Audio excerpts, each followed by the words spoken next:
It's August 8th, 1963, just after 3 a.m. A Royal Mail train races through the quiet Buckinghamshire countryside. It's loaded with mail and cash.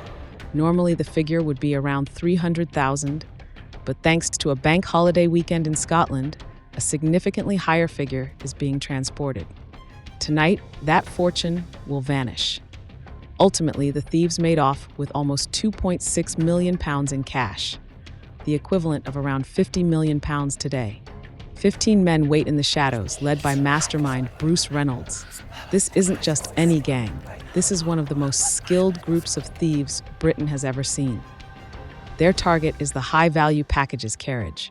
Inside are stacks of used banknotes being transported between banks, perfect for a heist. As the train hurtles toward its fate, the gang moves into position. Their plan is flawless, at least in theory. Reynolds and his crew had been working on this plan for months, befriending rail workers and gathering crucial information. They knew that they needed a remote location, perfect timing, and the skills to pull off a robbery on such a scale. Their hideout is Leatherslade Farm, a secluded farmhouse they rented under false names, to which they could retreat and divide the loot. The gang's first challenge was stopping the train. They had thought of everything. With a fake red signal light, they brought the train to a halt at a place called Sears Crossing. The train's driver, Jack Mills, and his co-driver, David Whitby, assumed it was a routine stop. They were wrong. Suddenly, the gang sprang into action. They quickly overwhelmed the drivers, throwing David down the steep railway embankment and knocking Jack out with a blow to the head when he refused to cooperate. The thieves needed to pull the train forward a mile further to Bridego Bridge, where they had Land Rovers waiting to receive the loot. They suddenly realized that the diesel engine was more complicated to drive than what they were familiar with, and so had to rouse the unconscious driver for help. Sadly, Mills never fully recovered from the injuries he sustained this night.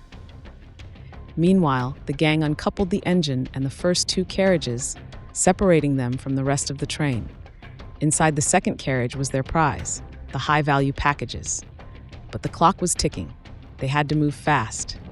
With military-like precision, the gang formed a human chain, passing sacks of money from the train into their trucks. In less than half an hour, they had loaded 120 sacks filled with banknotes worth a staggering £2.6 million. The whole operation was swift and silent, and within minutes, the gang had disappeared into the night, leaving behind no trace. The plan seemed perfect, but perfection is rare, and the gang's problems were just beginning. They retreated to the farm, where they lay low, believing they could evade the police. While the nation was in shock and the press reported breathlessly on the biggest cash robbery in history, the gang celebrated. They even played Monopoly with the stolen money, certain they had pulled off the heist of the century. But what they didn't know was that the police were closing in. Frightened post office staff in the raided carriages had been specifically instructed not to contact police for at least 30 minutes. This gave the police a clue as to the radius they should be searching for a hideout. The isolated Leatherslade farm soon aroused suspicion. A local farm worker had noticed the unusual comings and goings and reported it.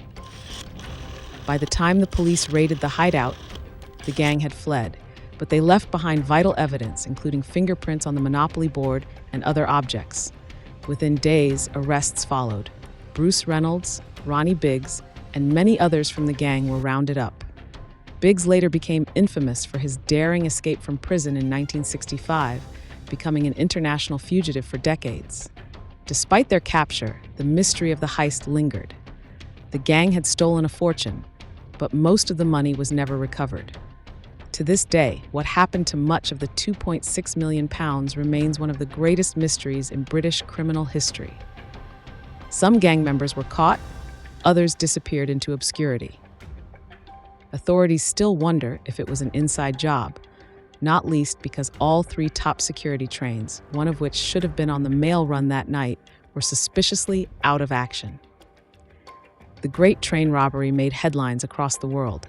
It wasn't just the audacity of the crime, but its meticulous planning, its larger-than-life characters, and the sheer scale of the loot that captured the public's imagination. In the end, Many of the robbers received long prison sentences. In total, those caught received 307 years imprisonment. Inspiring books, film, and TV for decades, this heist certainly lives up to its name, the Great Train Robbery. Like and subscribe for more heist histories exposed.